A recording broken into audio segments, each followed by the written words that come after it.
Donc tout d'abord la famille, donc j'espère qu'ils sont bien classés dans l'ordre. Marilyn, Pascal, Chantal et Daniel, qui sont les petits-enfants de monsieur Jules Fuselier. Je remercie aussi, elle a été présente il y a à peu près une demi-heure de cela, madame Marie-Pierre Soli, qui représentait le sénateur Marc Laménie.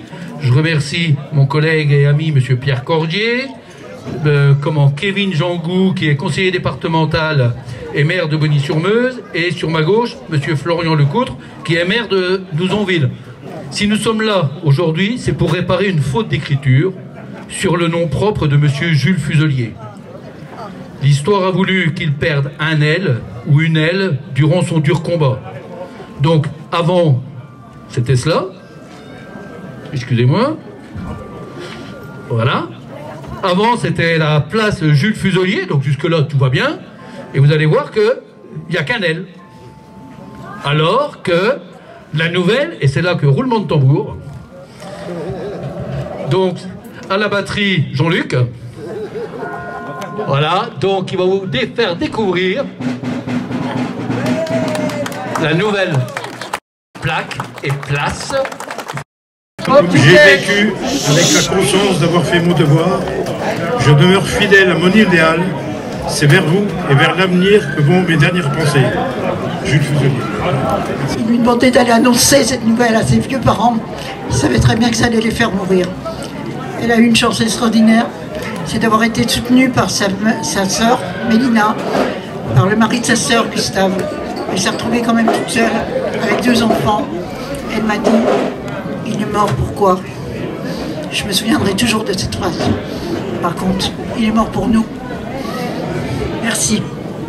Exhaustive, la vie de monsieur Jules Fuselier.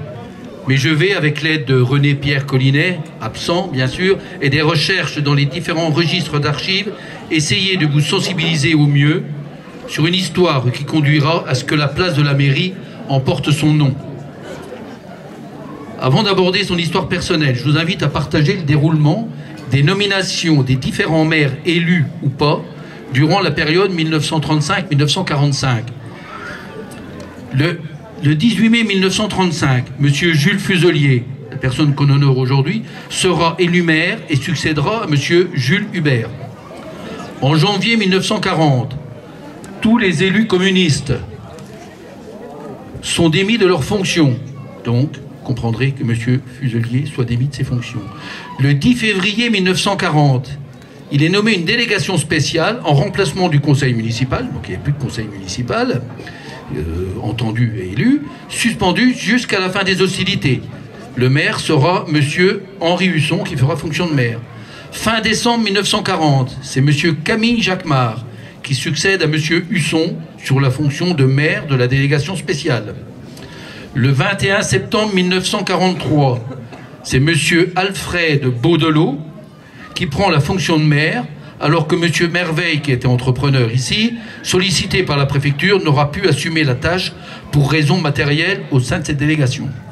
Le 5 septembre 1944, vous savez, tout à l'heure on a dit que bon, les Américains sont débarqués, la France a été libérée, les Ardennes au début septembre 1944. Le 5 septembre 1944, donc là c'était quand même il y a 81 ans, c'est un nouveau conseil municipal, cette fois-ci élu, qui sera nommé en présence d'un membre des forces françaises de l'intérieur. Vous avez l'attraction FFI. Monsieur Jean Stévenin, chef des FFI, sera élu maire. La veuve de monsieur Jules Fuselier sera nommée présidente d'honneur en hommage à son mari lors de cette élection. Et c'est le 17 mai 1945, suite à une nouvelle élection municipale, que monsieur Pierre Charles prend les fonctions de maire. Vous savez, on parle souvent des HLM Pierre Charles, donc c'est un monsieur qui a été élu le 17 mai 1945. Donc vous voyez, sur 5 ans, peut-être un petit peu plus, 1, 2, 3, 4, 5 maires élus ou faisant fonction. Il s'en suivra ensuite, après la fin du conflit, des élections plus stables, à intervalles réguliers, et l'arrivée au sein du Conseil, en 1965, de Christian, fils de Jules Fuselier, qui par la suite sera maire de Joigny-sur-Meuse de 1977 à 1983. Je pense qu'il fera encore un mandat par la suite en tant qu'adjoint. Vous constatez que la période fut difficile, instable, mais durant tout ce temps, il fallait veiller à la vie des habitants. Il y a de nombreux témoignages dans les archives, ici ou ailleurs. Et je peux vous dire que quand on a regardé dans les délibérations du Conseil de l'époque, on y retrouve la vie du jour. On parle d'aide sociale pour les dames qui se retrouvent seules parce que les maris ont été intégrés sur la guerre, etc. On parle de parts à fougères, on parle de l'école, on parle du pont. Enfin voilà, c'est vraiment une vie. Il fallait bien vivre, il fallait trouver des solutions. Donc c'est dans les archives. On ne peut pas les mettre à disposition de tout le monde, mais ça existe, c'est manuscrit, c'est bien écrit. Jules Fuselier, 1901-1942, un militant, un élu, un résistant. Sur la façade de la mairie de Joigny-sur-Meuse, la photo de Jules Fuselier est une énigme pour certains. C'est le 12 juillet 1901 que Jules Fuselier naît à Joigny. Ses parents ont 24 ans. Son père, Henri Fuselier, est ajusteur. Sa mère, Eugénie Rogissard, est la fille d'un ferronnier. Après avoir fréquenté l'école du village jusqu'à l'obtention du certificat d'études primaires, il apprend le métier de forgeron dans une boutique. Dès 1924, il adhère à la CGTU, Confédération Générale du Travail Unitaire, un syndicat formé en décembre 1921 par des militants fidèles au communistes. Un an auparavant, Jules Fuselier rejoint le Parti communiste français en 1926. L'année suivante, le 30 juillet 1927, il épouse Henriette Gérard, fille d'un ferronnier. Au niveau départemental et national, Jules Fuselier s'engage, donc on l'a dit tout à l'heure, au sein de la CGTU, la Confédération Générale du Travail Unitaire, puis de l'UDCGT, de la métallurgie des Ardennes, et du Comité national de la Fédération des métaux.